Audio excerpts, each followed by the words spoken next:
That must have been what they used to heat this place in the wintertime to help compensate. I read over it to try to familiarize myself with the features it had. It had a carbon monoxide sensor, knockover sensors, and all the other kinds of functions. Man, these people thought of everything for their employees. It weighed almost nothing, but there was no propane anywhere. Someone must have taken the propane home. That made sense, I guess.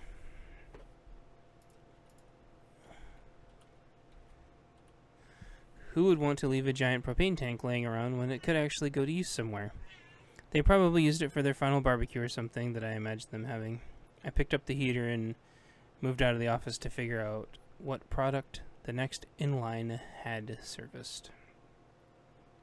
Chapter 9. Metals. I walked for a ways, clearly warming up and feeling a little bit better. I shined my light around, trying to get an idea of which production line I was coming up to, and decided to look up. I figured they probably had the signs above, since they had so many other advanced continual improvement measures. Sure enough, there was a sign above that said metal.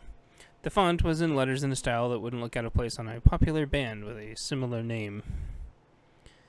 I sat the heater down and started to look around. The station had a significantly more industrial and heavy-duty feel to it, and I felt like more had been put into making sure it could handle the increased weights and pressures. I thought about the puzzle for a second and reached into my pocket. I pulled out the aluminum can.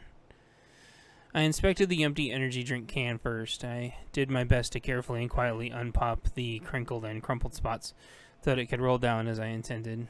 The final uncrinkled pop was the biggest and was very loud. The sound echoed across the entire facility.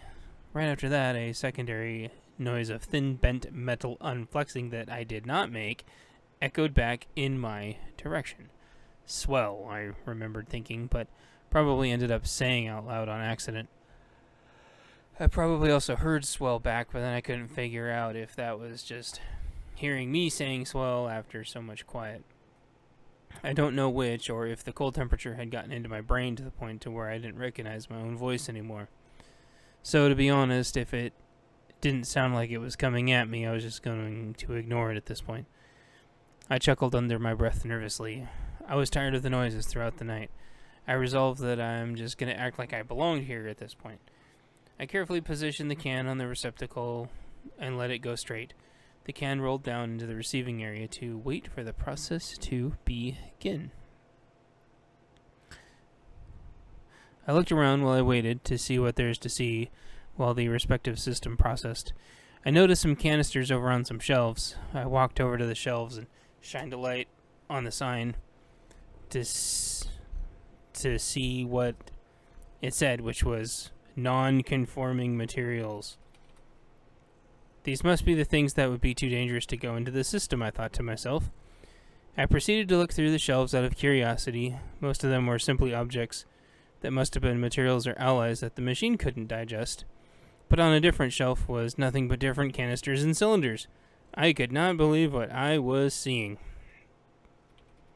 I carefully and quietly sorted through the various cylindrical objects looking for ones familiar to me and ended up with a total of 3 that appeared to be propane tanks.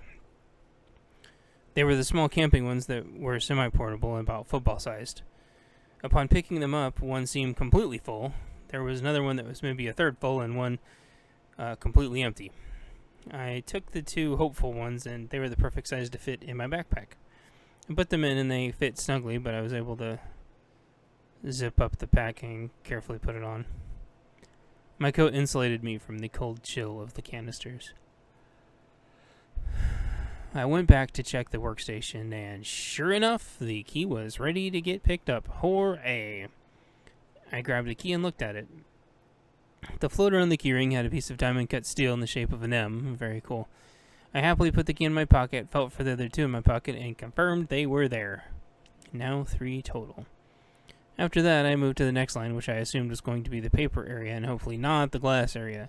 I didn't particularly like glass, as it was sharp, unpredictable, and loud.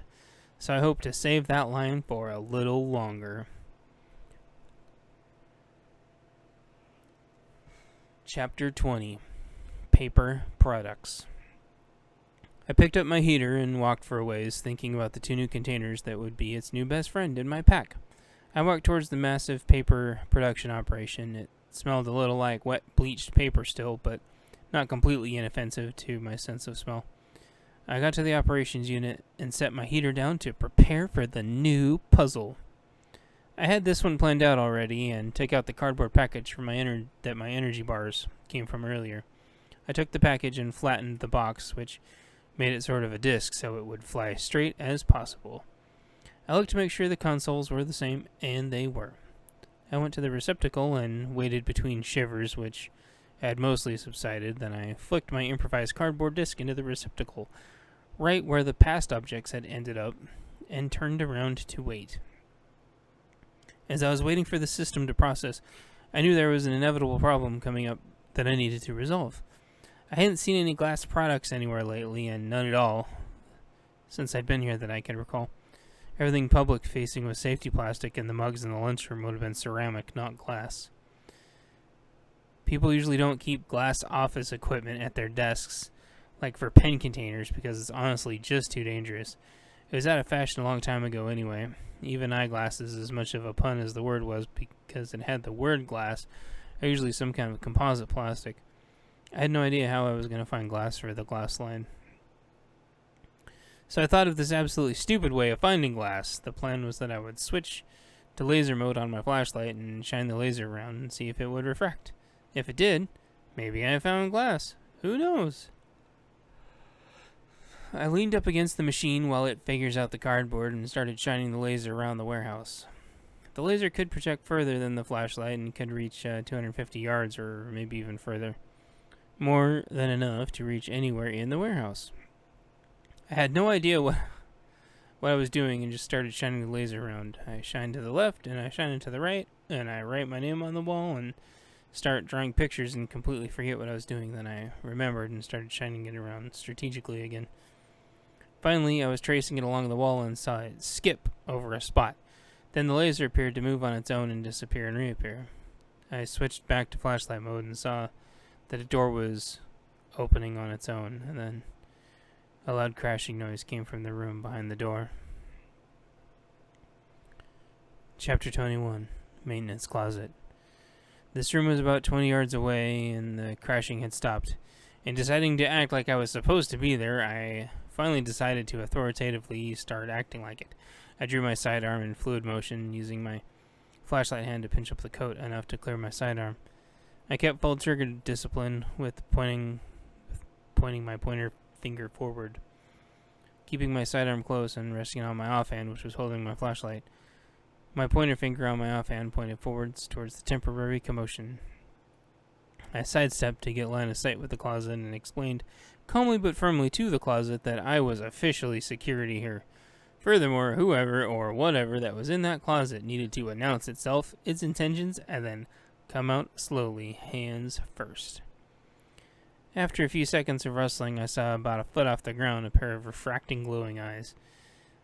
I moved the flashlight slightly as to not shine the light directly in the cat's eyes, as well as to not be pointing my firearm directly at, and then recognized a familiar monster cat.